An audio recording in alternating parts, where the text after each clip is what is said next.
Hello everyone, Turtle Lags here, bringing you another AFK journey video. Today I'm going to be talking about Talene. Talene has been released for 6 days now.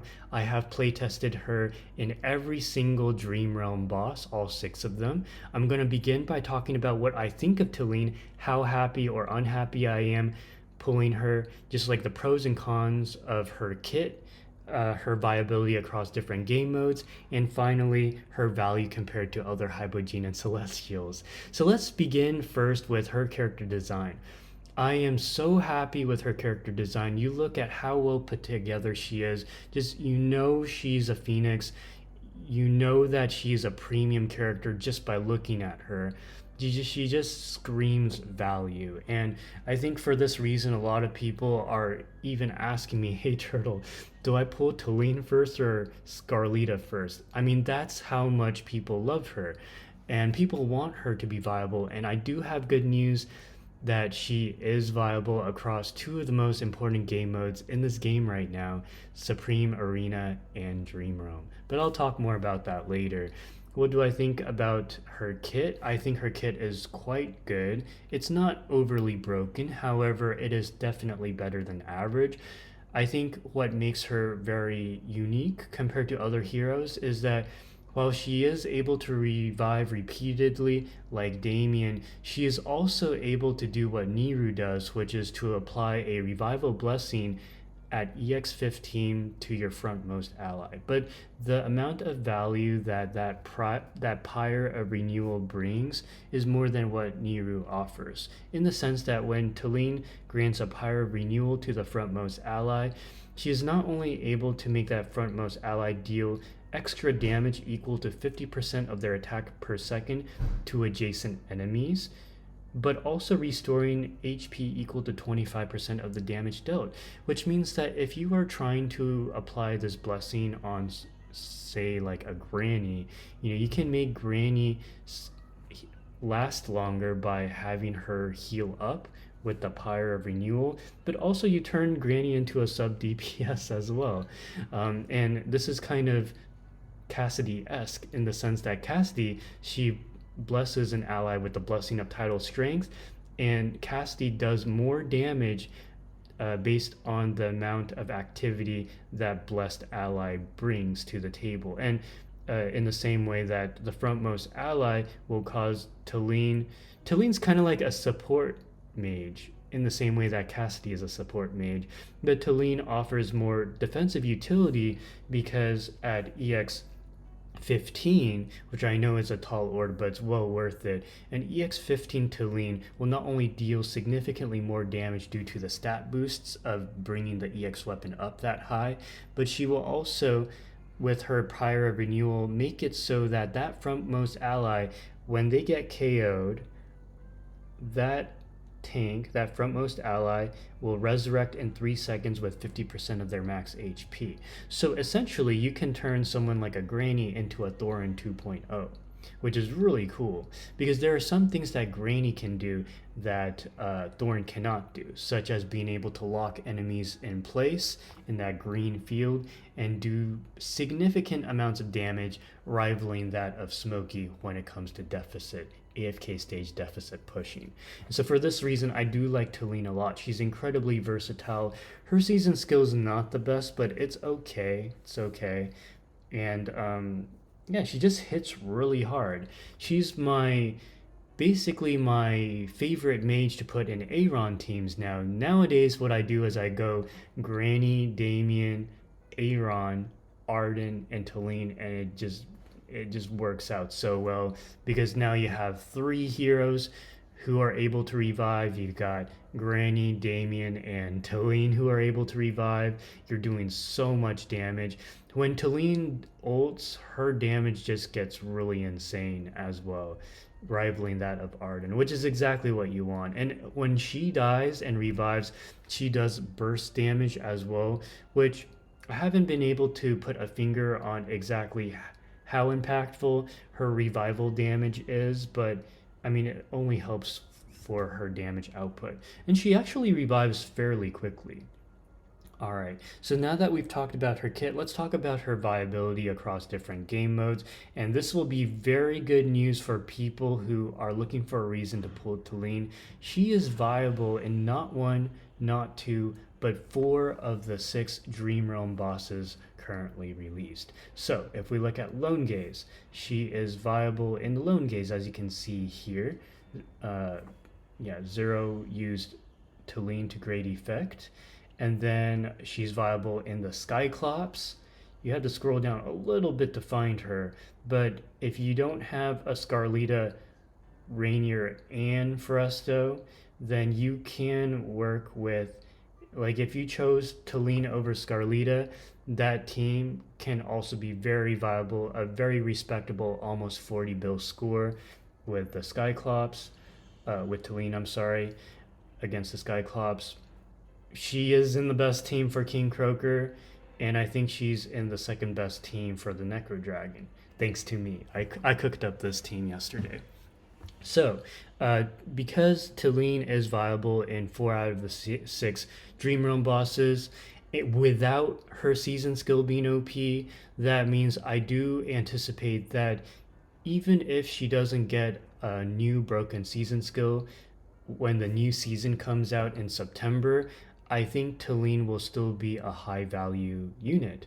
And mind you, this is an endless mode where the enemies are extra chonky. So I anticipate it is entirely possible that when the new season starts, Talene will be in 5 out of the 6 Dream Realm bosses. I think the only Dream Realm boss where she will have a hard time with is the Alpha Bear, just because 85% decreased healing. I mean, Talene won't be able to revive very much. Yeah, so anyway, she's very viable in Dream Realm bosses. She's also very viable in Supreme Arena. Now, Supreme Arena is off season right now, so I can't showcase her. However, as you can see in some of my offenses here, I was able to get a victory against an opposing Aeron team with a Talene variant, as you can see here. I can even show you the replay real quick, just so you guys, see the potential. So this is my favorite offensive team to run. Arden and Talene combined is very powerful. Not to mention, look at that, just like barbecuing the enemy. I don't even think the opposing Thorin got the ultimate off there. Wow, very, very cool, right? So I do run her in my Supreme Arena formations as well. As a matter of fact, this is a defensive formation if you want to copy it. Very accessible to folks. This also frees up my Thorin to be with Dianel, because now that you have Talene, Talene is applying a revival blessing to, in this case I had it applied to Aeron, because I need my Aeron to protect. Actually, I could probably do something like this and be okay. Yeah, so you can, there's so many possibilities, right? Do you want your Granny to revive, or do you want your Aeron to revive? You can experiment with that and have a lot of fun. Plus, Talene, because she's a Celestial, she applies towards the faction bonus regardless of what team she is on. So, very powerful. And she offers a ton of flexibility for not only that team formation, but also my other teams, because now, I can put my Thorn in one team or put my Damien in another team, etc., etc. All right, and what about deficit stage pushing? Now, this is a little bit tougher to say because, let me just show you real quick. I am rank 2 in my district for deficit pushing, and I gotta say, at really high deficit pushes, I don't know if Talene is as valuable as, say, in the earlier stages. Now, there are other content creators who haven't deficit pushed as much, who have showcased Talene and shown her value. But what's really cool is that, in the, not the single stages, but the multi stages, Talene does show up in deficit pushing. I'll show you one example right now.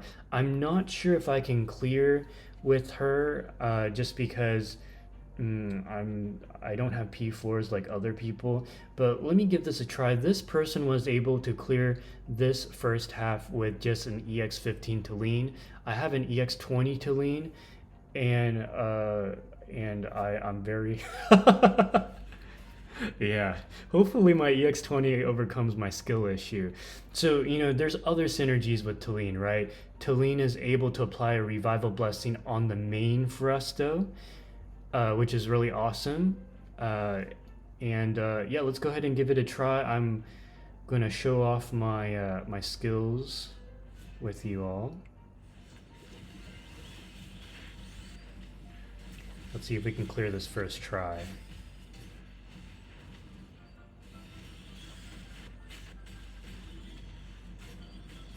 Oh dear Lord, have mercy. Okay. The joys of deficit pushing, right, guys?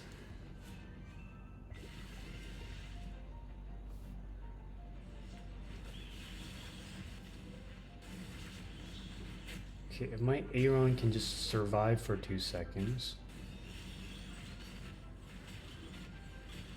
Come on, please. Shoot. Alright, I'm gonna try something different. And this is where the flexibility of Aaron comes in. You can actually have your Talene apply the revival blessing on Aaron if he just stops being a Giga Chad. Oh shoot, I messed up. Rip. Okay, hold on, guys. Sorry.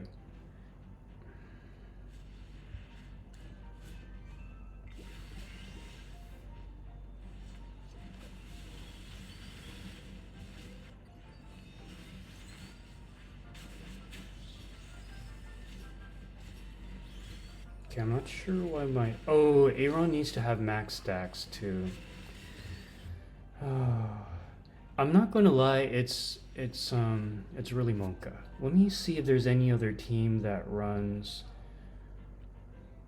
Talene. Darn it. Okay. I'm gonna try one more time.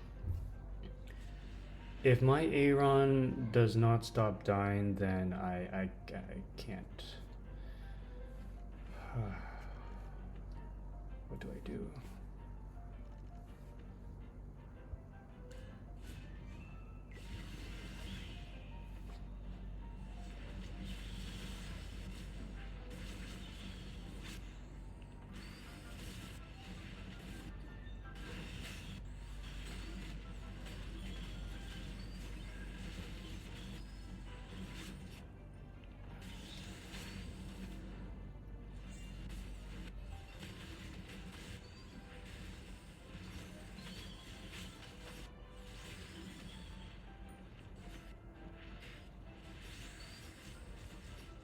I mean, look at how much damage Talene's doing. Woo, okay, we passed. This is a really high deficit stage, guys. That was not easy. Let me just finish the second half, and then we'll talk about her value compared to other hypogenes or celestials. I could probably talk about it now. So, what would be the pull priority, right? We all can agree that you should still pull Rainier above all other heroes, all other celestial or hypogene heroes. But what about the other characters such as Scarlita or Frusto or Talene? I think we can all agree that, given how viable Talene is in Dream Realm and how important of a mode Dream Realm is, now we have to include Talene in the discussion of top 4, right? Because at this point, for anyone who has been competing in the Dream Realm, there are 4 celestial and hypogenes that are used in the Dream Realm. You have Rainier, you have Scarlita, you have Frusto, and you have Talene. And I want to say Frusto is used in 4 out of the 6, Talene is used in 4 out of the 6, and Scarlita is used in 3 or 4 out of the 6 of the Dream Realm meta-defining team. So, with that in mind, what would be the order, right? When do you pull Talene? After Rainier, you finish completing him. I would say that if you feel that the Dream Realm is more important, then I would say Scarlita and Frusto are probably the top ones you should get first. Because if we look at the recordings here for the Dream Realm, right, the the recommended formations. Okay, so, you know, Rainier, we can do a tally right now. So for us, the Scarlita is in the top, so that's 1-1. Okay, yeah, and then Foresto's, okay, so, you know, Foresto has a 2-1 advantage. Okay, 3-2. 4-2-1. Oh, actually, hold on. Let me start over. So let me just do, let me do a counter. Foresto, Scarlita, Rainier, and Talene, right? So Foresto got 1 point, Scarlita got 1 point against Lone Gaze, and then Foresto got 2 points. We're just going top team here. Scarlita, Foresto, 1 point each. Foresto, Talene, 1 point each. Rainier. Ooh, but Talene is a close second. We'll give Talene a point as well. And then finally, Rainier, Scarlita. So basically, Scarlita got 3 points. Foresto got 4 points. Scarlita got 3 points. Talene and Rainier got 2 points. This is kind of interesting. Wow, I did not realize that Rainier got replaced that much. This changes everything, folks. This changes everything. Because used to be Rainier was in 5 out of the 6 Dream Realm bosses. Like, you would run him in pretty much every single Dream Realm. But now in Endless mode, people are running different units to get the highest score. Rainier's not the king in Dream Realm anymore, guys. It's Foresto. It's the craziest thing ever. You almost have to, like, change the rankings entirely. Although I do have to say, though, when the new season starts, it'll be interesting to see if Rainier becomes king again, or if Talene and Foresto completely take over. Because mind you, the reason why Scarlita is so high in the priority list is because she is viable in the AFK stage deficit pushing, the Supreme Arena, and thanks to her season skill is also very important in Dream Realm.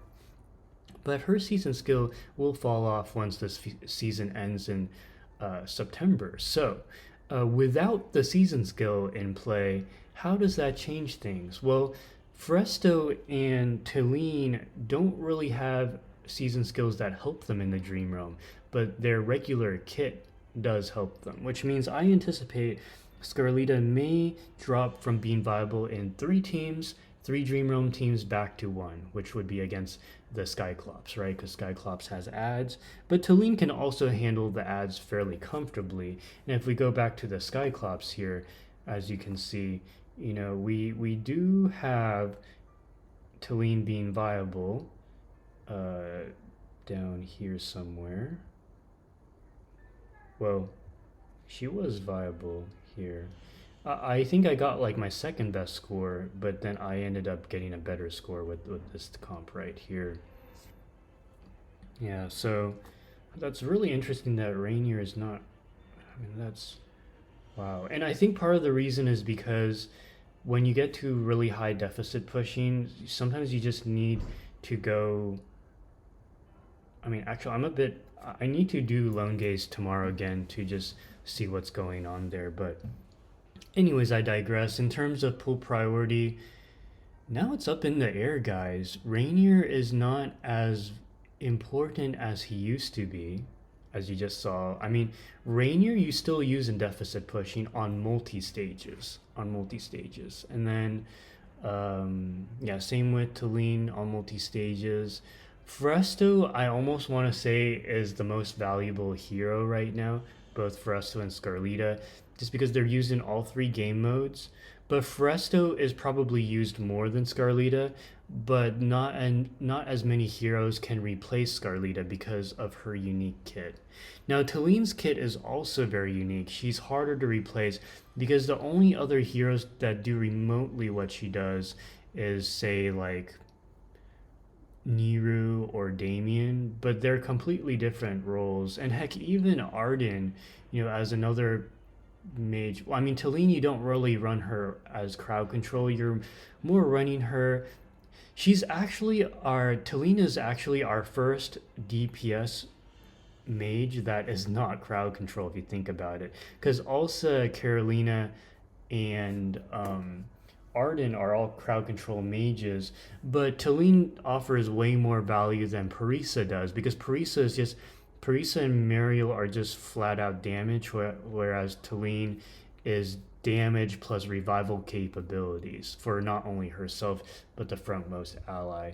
So, anyways, what do I think about Talene? I think there is merit to when it comes to pulling priority for Celestials and Hypogenes. I can totally see a scenario where you would pull for Frusto first and then Scarlita, or you would go Rainier first, then Scarlita, then Frusto, then Talene. Or if you're a person who acknowledges Frusto's power but don't like her character design, which is the case for a lot of my viewers, then I think there's merit to going Rainier, Scarlita, then Talene. However, with what I'm seeing right now with our season going August, September, we're going to have the Song of Strife season for 2 more months, and it's looking like Rainier's only viable in 2 out of the 6 Dream Realm bosses, as is Talene. I think there may be an argument to be made that you could probably go maybe Frusto first, and then either Rainier or Scarlita, and then Talene. The thing is that if you're a newer player, then you're not in the Song of Strife season yet, and then Rainier becomes king in 5 out of the 6 Dream Realm bosses. So the good news is that it's hard to decide which Celestial or Hypogene to prioritize first. So that means that if you do decide to go waifu over meta, you're still going to do pretty well in the Dream Realm and Supreme Arena. So anyways, I hope you enjoyed this video. Please let me know your thoughts in the comment section down below, and I will see you in the next video.